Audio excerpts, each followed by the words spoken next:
Bonjour, on va déguster ensemble un Châteaumeillan, donc vin rouge du Centre-Loire, vignoble au sud du vignoble Centre-Loire, au sud du Cher, hein, c'est un petit vignoble d'une centaine d'hectares, qui est un vignoble de rouge, donc sur les cépages Pinot Gamay. Donc on est sur une cuvée Les Valettes 2013 sur le domaine Néron-Suberville.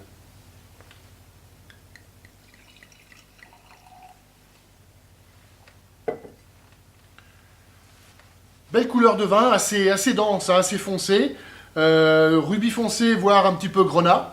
Voilà, on a une belle matière, puisqu'il y a du gras, hein, le long des parois, donc on a un vin qui est assez gras, avec une texture un petit peu lourde. Un nez assez frais, un petit peu en retrait, hein, donc voilà.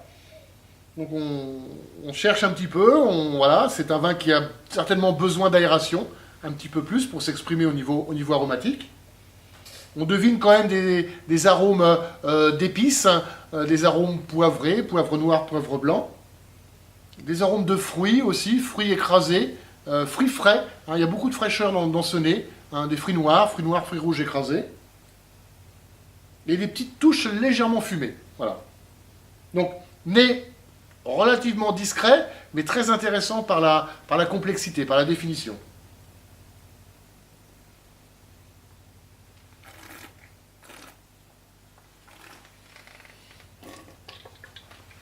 Belle attaque en bouche. Alors, l'attaque est vraiment portée par les épices et par la mâche.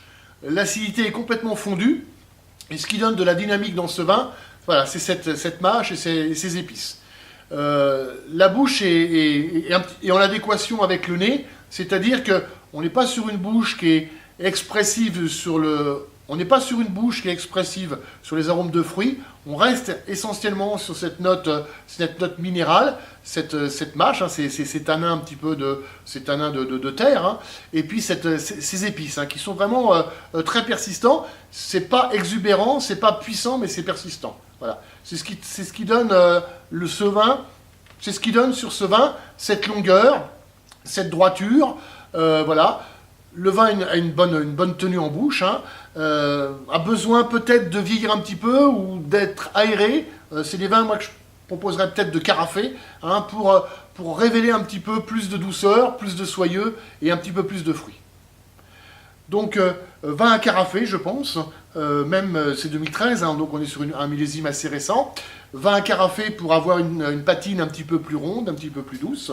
Des vins qui sont assez énergiques sur les épices, et c'est des vins de fruits, mais comme le fruit est un petit peu en retrait, je pense que ça accompagnera très bien des viandes, voilà, des viandes cuites, là par contre, des viandes cuites au vin, des viandes un petit peu confites. Ça peut être des vins d'été ou de printemps, mais c'est des vins, si on ne veut pas avoir des vins trop lourds, on peut accompagner ça avec des viandes type bourguignon ou avec des daubes. Voilà.